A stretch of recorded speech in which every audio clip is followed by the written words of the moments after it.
Board of Trustees for the State University of New York, and I'm pleased to extend to you a welcome to today's public hearing. First up, let me introduce the trustees who are here with us today. We have Chairman Merrill Tisch, Vice Chair Cesar Perales, Trustee Keith Landa, and Trustee Candace Vasson. We will also be joined shortly by Trustee Gio Harvey. Also present is Senior Vice Chancellor for Operations, Beth Berlin, and Deputy Counsel Kara Paloma-Schranz. Good morning, John. Welcome to the public hearing. The floor is Hi. yours. Thank you. Hold on just a second. My name is John Jarvis, and I'm a student at Nassau Community College. Today, I speak to you with heavy concern for the future of Nassau Community College. As reported by Newsday back in April, the college faces a deficit of roughly $14 million. Despite the deficit, college administrators have given themselves a 72% raise in their salaries, while non-administrative staff continues to struggle. The college has not requested an increase in the budget from Nassau County Legislature in over 16 years.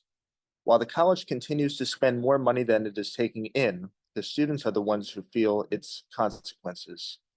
This past spring, we lost our cafeteria service due to poor negotiations between the college and the food vendor at the time. Today, the college cafeteria is still not fully operational, nor it is affordable. After the spring 2024 semester ended, the college merged several departments together. Today, programs such as the nursing program and the engineering program are at risk of losing their accreditation, since both departments are led by people who do not hold certified nursing degrees or engineering degrees. We all learned very well during the COVID-19 pandemic of 2020 how vital and important our healthcare workers were.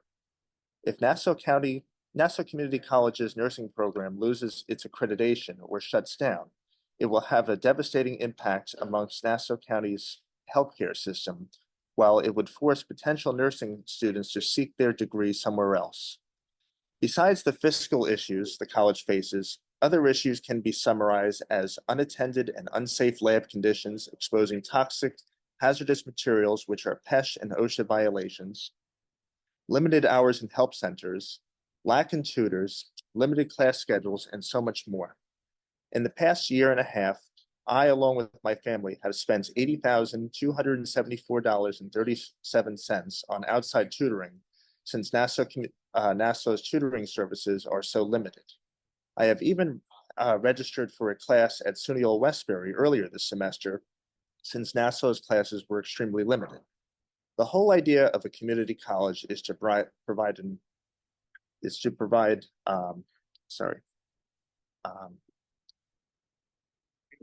which leads, we're extremely limited. The whole idea of a community college is to provide an educational opportunity, which leads to a bright future to those who may have to live independently while holding a job. At Nassau Community College, that vision is impeded. The students of NCC deserve better. I read an article over the spring which spoke about the devastation which occurs when a college or university closes. Students are left robbed of college credits, investments of money, and so much more. This reality to a young person looking to pursue their dreams is as tragic as death itself. I and many others do not want Nassau to adhere to the same fate as other colleges have faced. When I walk into the T building of the college, there is a plaque on the wall from when the new campus opened in 1978. It reads, Nassau Community College, 1978, County Executive Francis Parcell, Board of Supervisors, Town of Oyster Bay Supervisor James Colby, City of Glen Cove Mayor Vincent Swazi, and many other names from that time. These men were proud of the accomplishment and hoped that their work would lead to a future of success. If they only knew how badly the college was doing 46 years later, I'm sure they'd all be rolling in their graves. I do have possible solutions that I'd like to present to the board. I don't have enough time right now to read, but I will mail that up to Albany for consideration. So thank you. Thank you, John, for your time this morning. Trustees, our next participant is Ariel Silberman. Good morning, Ariel. Thank you for joining us. You may begin your testimony.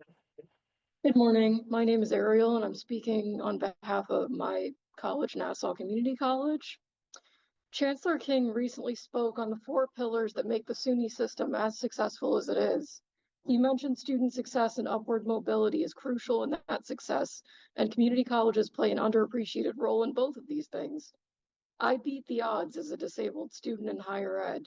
I went far beyond what I ever thought myself capable of doing, and I want that for the disabled students that come after me. We do ourselves and everyone else around us a disservice if we don't include the neurodiverse when we talk about inclusion. NCC is not including people like me in their cynical calculations. The rule stating classes must be 70% full in order to run is still in place, harming the students in my former program, Achilles. A student in the program walked to a science class on the first day of school, only to be met with a classroom full of students but no professor. This is the new normal, which utterly disregards the needs of its most vulnerable students, who require professors trained in program methodology. Where there was once stability, there is now chaos, where educators can't count on much, and the students pay the price. We can't level the playing field if the field has a chasm in the middle of it. If you are truly in earnest about education leveling the playing field and helping students thrive, then help us. Help us get rid of the class minimum that limits our class options and jeopardizes our graduations. Help us be able to speak out against our administration's actions without fear of retaliation. And lastly, help us pick a president who actually believes we have a future as an institution, because we do, and it is as bright as our students are. Thank you, Ariel, for your testimony this morning and your time. Trustees, our next presenter is Farron Siminoff. Good morning, Farron. Welcome to the public hearing. You may begin your testimony when you're ready. Thank you. Good morning. I'm Farron Siminoff, the president of Nassau Community College Federation of Teachers, for those of you who don't know me. Let me start by thanking Chancellor King and Chair Tisch for the time and consideration they have given to me, and most particularly to my college, Nassau Community College. No surprise to anybody that nothing has improved at the college. Please read the FCCC's report on Nassau Community College, which clearly tells this story.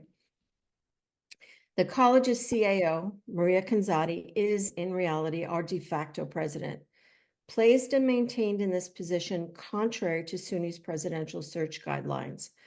A now defiant Nassau Community College Board of Trustees flouts SUNY's and our chancellor's right to assess and approve, or not, the appointment of a community college president. In this lawless environment, it's no surprise that educational norms and best practices have been discarded. The result has been catastrophic for our institution generally and our students specifically. Administrative instability and elevating unsearched for administrators to permanent positions is the norm.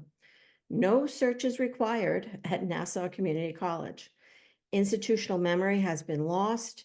Institutional strength is non-existent. Our students are poorly served. Every semester is chaotic. The list is too long for 3 minutes, but let me just share one example. Over the summer, Maria Canzati fired untenured teaching and technical assistants, causing teaching and lab assistant shortages. Particularly hard hit was our critical nursing department, which provides nurses and healthcare throughout the county. Other healthcare programs and the sciences all were hard hit by this. It resulted in canceled classes and labs. It's compromised health and safety conditions. CAO Canzati has also put our nursing department's accreditation in jeopardy. This is not a typical dispute between a faculty union and administration. Please understand, it's really not that. What I and my colleagues are bringing to your attention is not a labor dispute, but the NCC Board of Trustees and Maria Canzati's continuing debasement of the college, motivated by ideology, greed, and a disregard for the college's mission. So we respectfully ask again, please replace Maria Canzati with an interim president.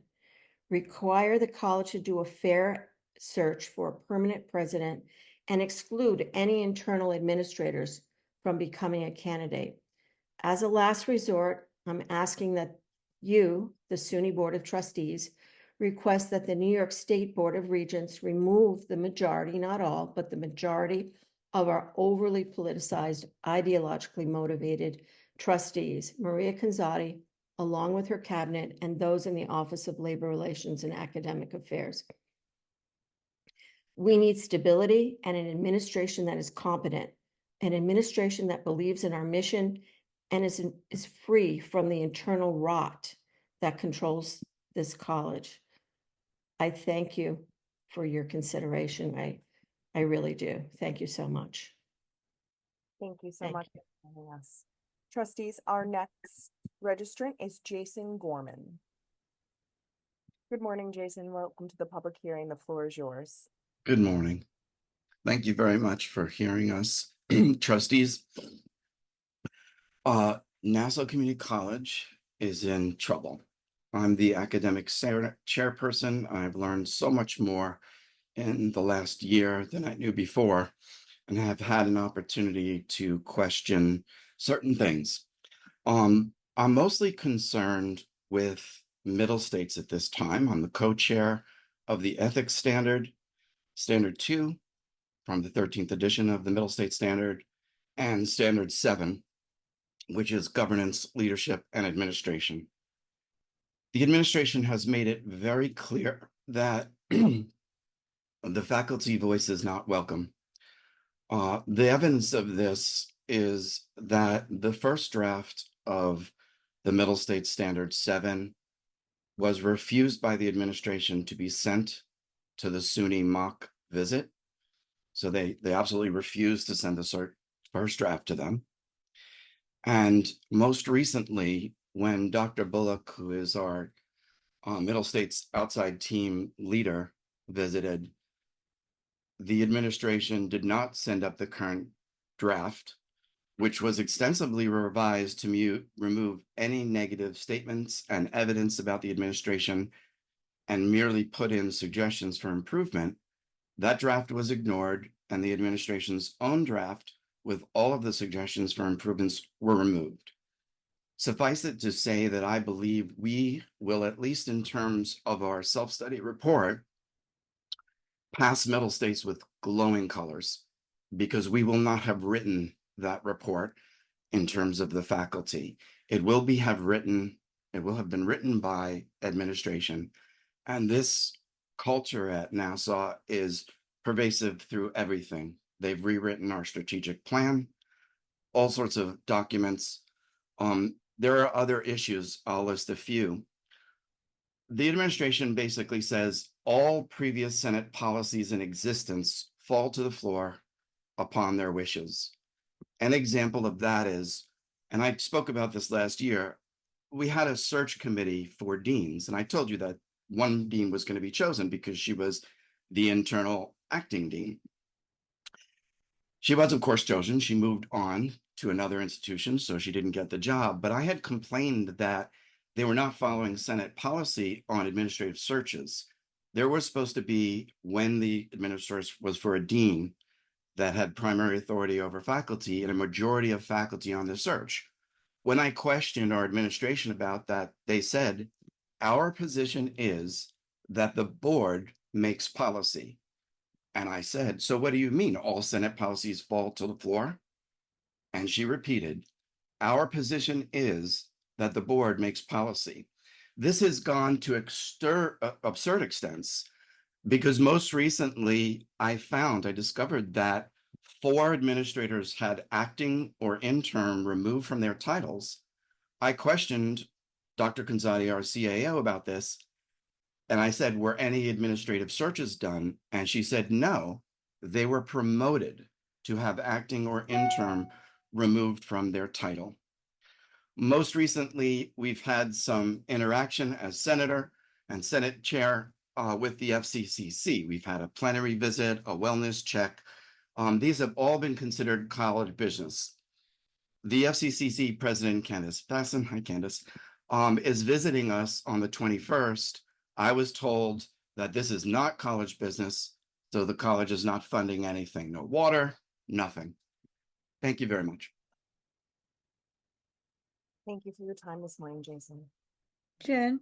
Yes, Oh, ma'am. thank- Our next registrant is Jordan Groom. Good morning, Jordan. I believe you're, Hi, how are you? Sorry about that. Yeah, my camera's the school computer is like not working very well. Sorry about that. I can turn it off if it's distracting. So I am Jordan Groom. I'm 28. I'm in my second year as a student here at Nassau Community College. I started originally as an art major, but quickly realized that a liberal arts major was more suited to my interests in college. Um, that being said, I ran for student government last semester, and I'm currently the student trustee for the next academic year. I have major concerns for not just the students or myself and my classmates, but the future students, future classmates, and um, everyone else to come through Nassau. There is seems to be a very heated situation here. It's hard to even grasp from a student perspective. Um, the our slogan is that NCC transforms lives, and I am worried that maybe that's not necessarily happening. Certain incidences, like our student senate meeting, was adjourned by an administrator, which is shouldn't happen. It's an infringement on the student voice. Students sit in the hallways. There's nowhere for them to go on campus.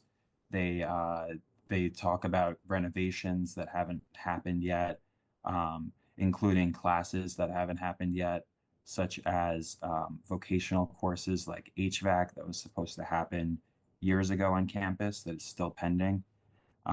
Situations like this really make me question the intentions of the administration here when they say that they do everything for the students, but there's clear evidence that that's not true. I ask that you look into exactly what's happening here and make sure that it aligns with higher education. Thank you. thank you, Jordan, for your time today.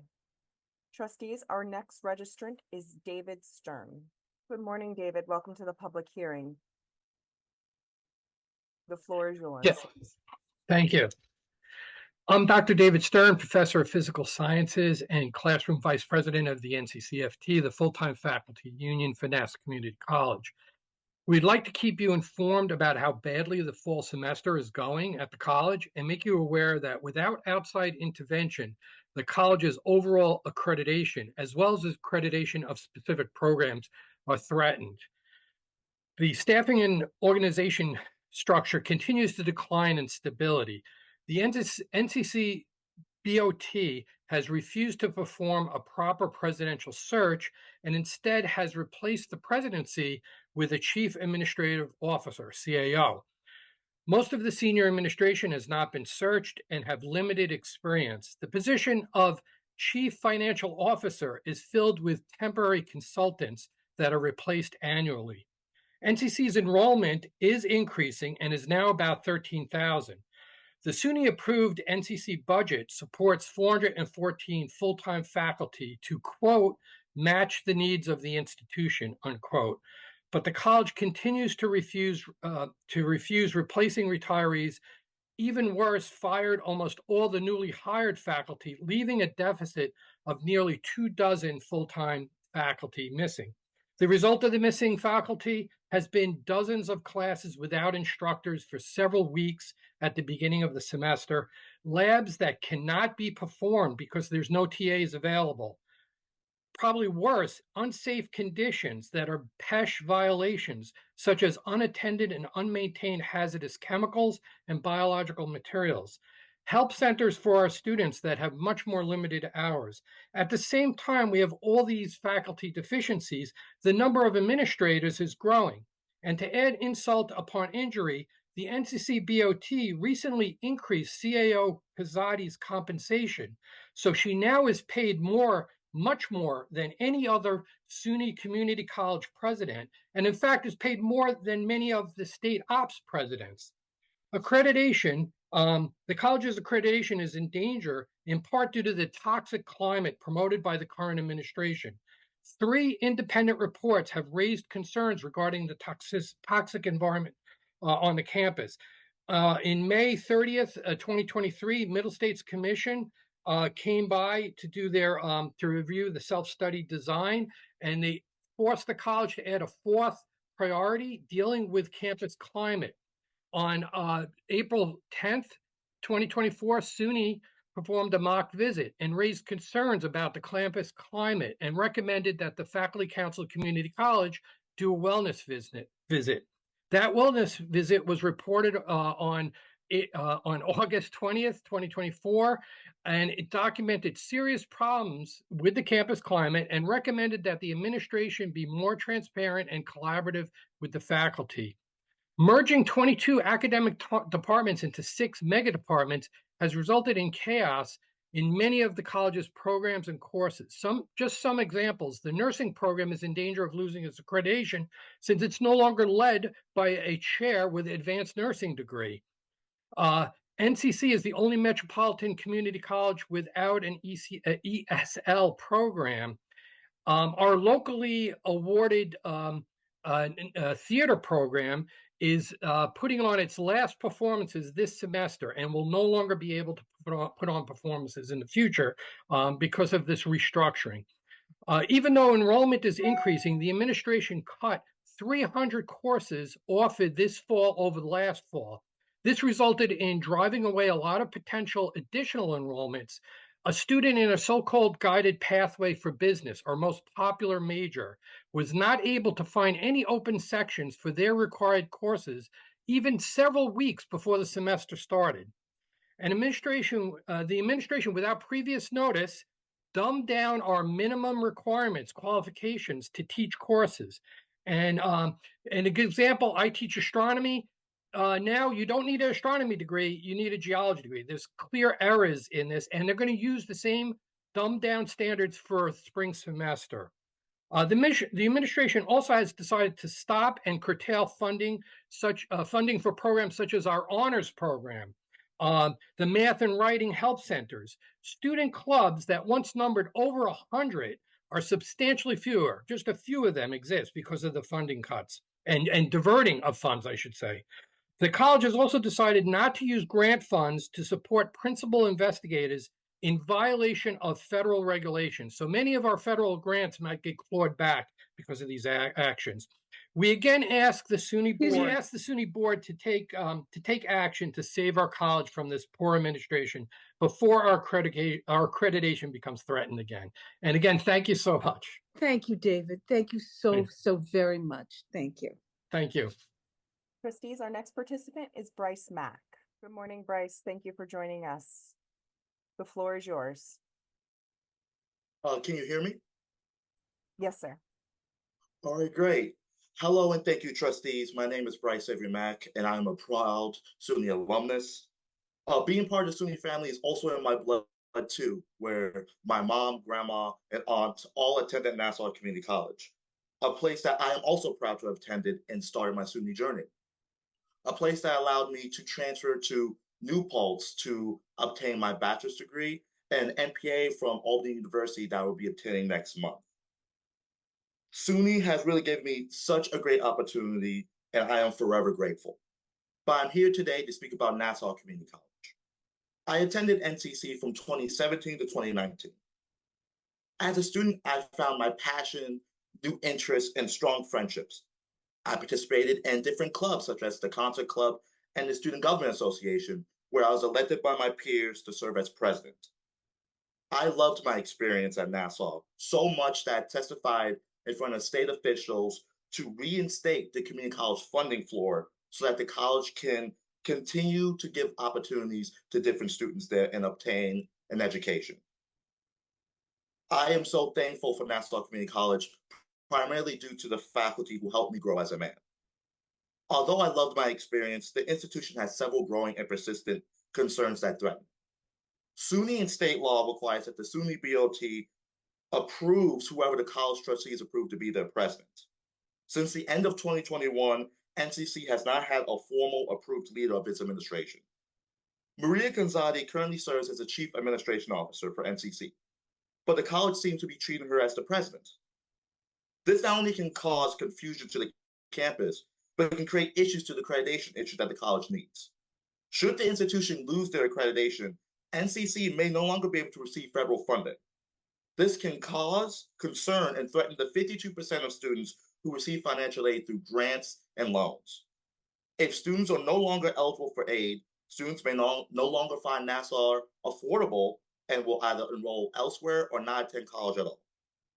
Rather than going through the proper presidential search process, the NCC trustees passed a resolution that only they can provide oversight to the head of the college.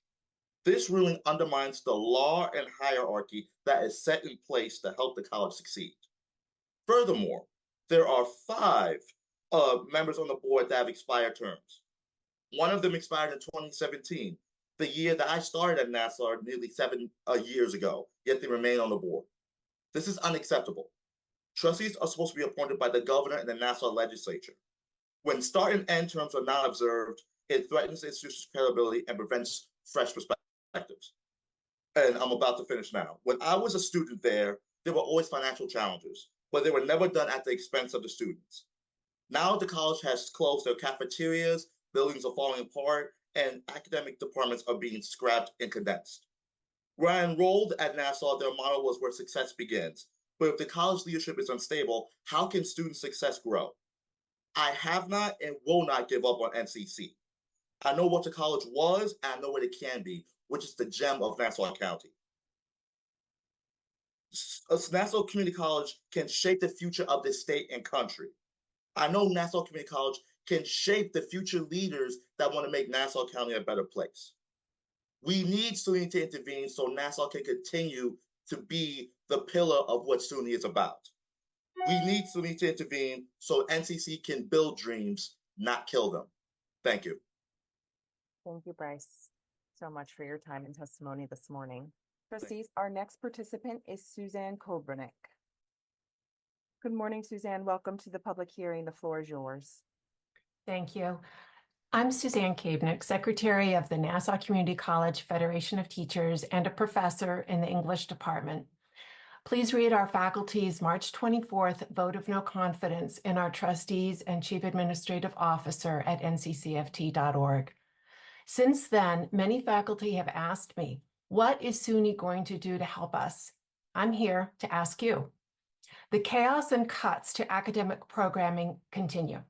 In 2022, administration abolished Nassau County's only language immersion program. This summer and fall, ESL infrastructure was further weakened by ending release time for ESL coordination. This meant no one to read students' exit exams in the summer so they could get grades. As the software right placer leads to between 50 and 80% of tested students being misplaced, these misplaced students did not have a coordinator to make the half dozen emails necessary per student to move them into the right class. As of my check on Sunday, a promised contract for financial compensation had still not materialized. So how the readings of this fall's ESL exit exams will take place is unknown. We also lost release time for coordinating the placement of approximately 1,200 students per year in developmental English. Again, misplaced students were stuck in inappropriate classes, endangering retention. Again, a promised contract for some financial compensation has not materialized. Again, the end of the semester looks very problematic. We lost release time for assessment in the English department, though we have more than 10,000 students in our English classes. As the former theater chair did not receive confirmation to speak, I want to say that our theater program was growing during the pandemic, but will have no full-time teaching faculty next fall and spring, and all spring and fall productions were canceled out by a sudden removal of budgeting for live theater labs. While Nassau County budget provided 414 full-time faculty, we only had 391 faculty. At the same time, we watched the number of administrators and their salaries grow. See our June 19th article in Newsday at nccft.org. Mismanagement on our campus continues unchecked. We are without a permanent president, as in 2023, our trustees rejected all the finalists presented by their presidential search committee. And if we get a new president, will his or her hands be tied again? Chief Administrative Officer Gonzalez's contract states she will remain as vice president if there is a new president. What will SUNY do? What else does SUNY need to act? Thank you. Thank you, Suzanne, for your time this morning. Trustees, our next participant is Alea Basio. Good morning, Alea. Welcome to the public hearing. You may begin when you're ready. Okay, so good morning to the SUNY Board of Trustees and everyone. My name is Alea Basio, and I'm here representing the dance program here at Nassau Community College. We want to bring to your attention of our administration defunding our program and the likelihood of it being cut, which we desperately want to keep alive. Speaking as a current first-year student, I'm incredibly thankful for this program because of its affordable pricing, amazing faculty, and the community within the theater department and dance program. Surprisingly, this program is underground that all of us dance majors are trying to bring to light to get others to join in the coming year through a showcase where we bring in local high schoolers in the coming that we plan next month, a club we're starting, and our spring concert. I personally commute 1.5 hours every day, 5 days a week, not only to pursue my passion for dance and work on my art, but to advocate for my fellow classmates and my commitment to the program entirely. In my county, Suffolk, another SUNY community college, there's no dance program. Right after high school, I was told that I couldn't pursue my passion. My family doesn't really support this, but this school does, and same with this program, which has been a really big support system, especially during this time. Because recently, just to get a little vulnerable, less than a month ago on my birthday, I was kicked out of my house. And the community here in the program has been helping me stay on my feet and remind me why I dance. Because it is a necessity. Not because I want to be a first-generation student that completes college with a degree, but it's also a form of therapy. Dance and movement is healing, and not only to me, but to many other dancers. I find in the dance community, we always get the short end of the stick due to the inaccessibility of higher education and our hard work going unrecognized. I do this because I love it, and I'm here currently in this hearing advocating for my program because I love it.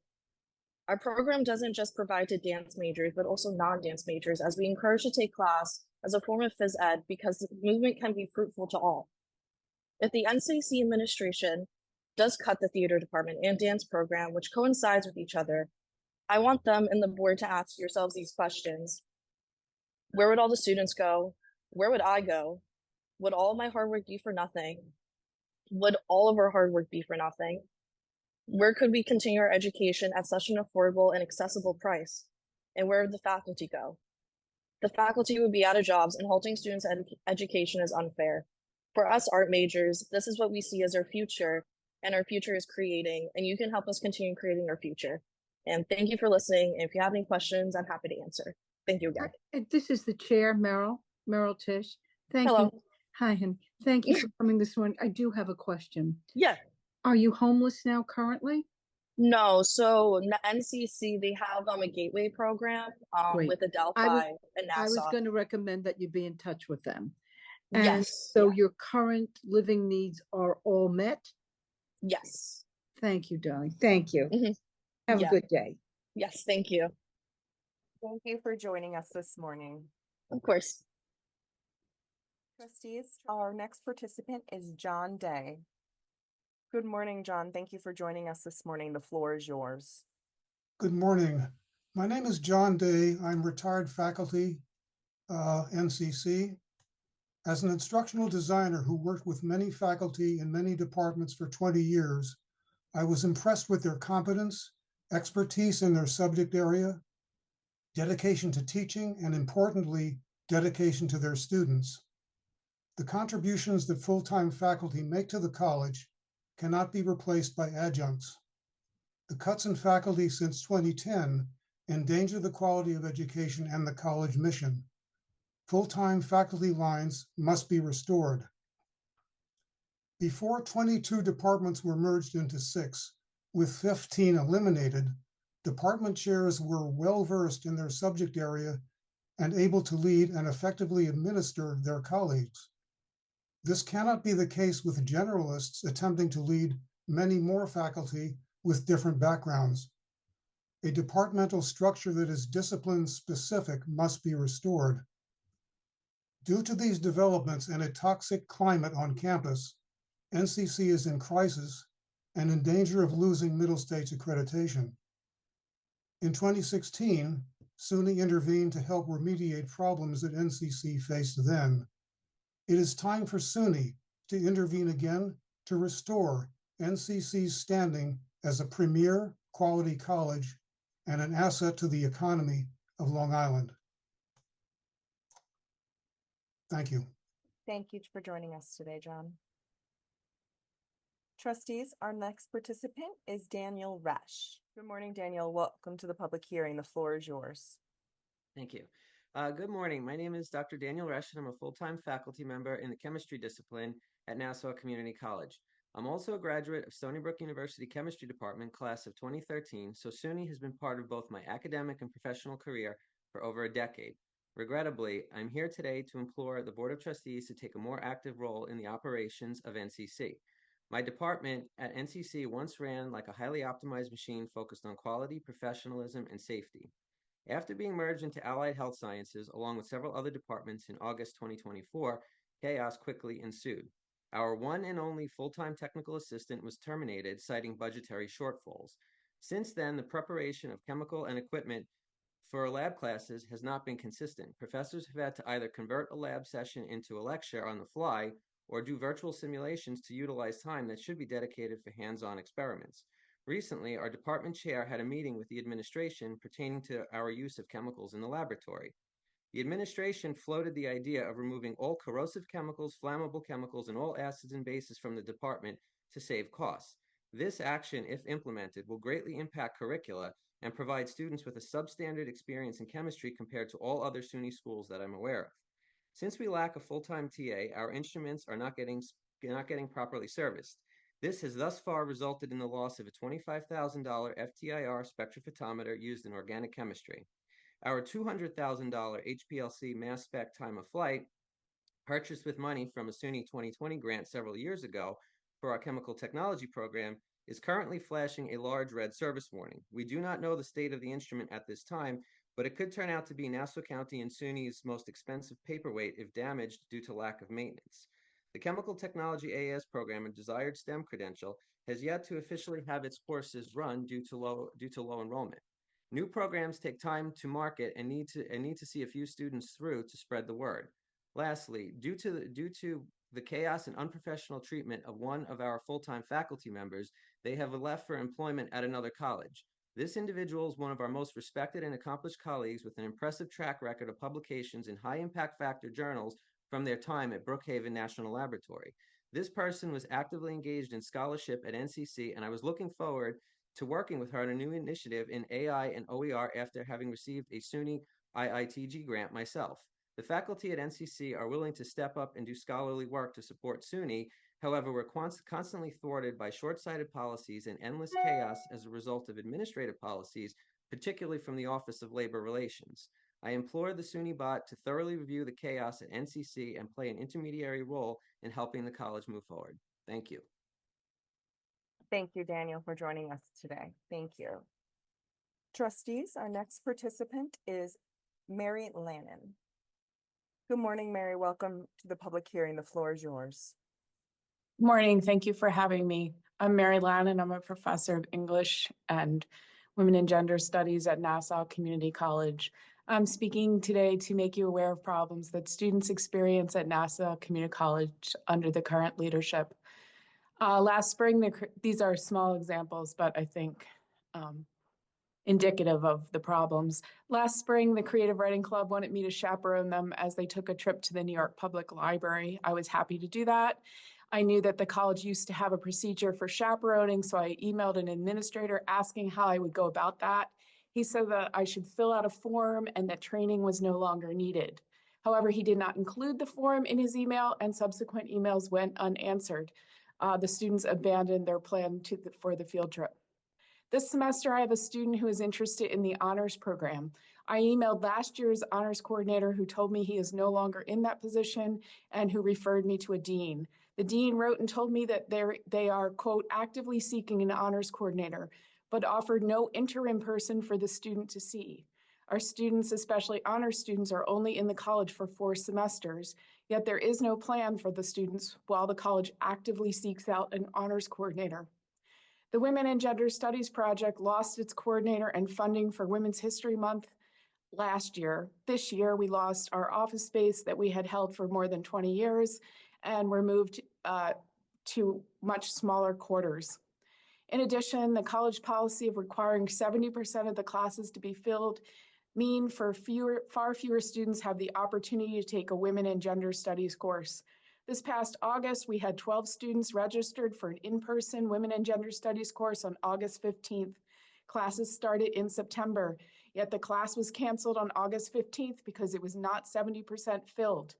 To get to the 70% mark, it would only have needed 9 additional students. It had 2 weeks to get there. The college includes in its institutional goals the following language: to create educational programs that respond to and satisfy diverse community needs, to create a multicultural environment that fosters the synthesis of knowledge, aesthetic appreciation, and commitment to ethical and social values. I would argue Women and Gender Studies courses and programming responds to community needs and would be just part of a commitment to ethical and social values. Nowhere in the institutional goals does it say that one of the goals is ruthless efficiency. It seems to me that the college's goal is ruthless efficiency at the expense of educational goals. As demonstrated, I lost my place. By the examples above. While I understand that the economics have to work out to support the educational mission, the administration seems to only have a plan for cutting costs and has no long-term plan for raising revenue. Furthermore, if the administration does indeed have such a plan, it does not share it with the faculty. Thank you. Thank you, Mary, for joining us today. Trustees, at this time, that concludes our participant registrations who have shown for this morning's hearing. We will continue to collect the public testimony and share with the trustees. Thank you for joining us today. Thank you, everyone. Thank you, trustees.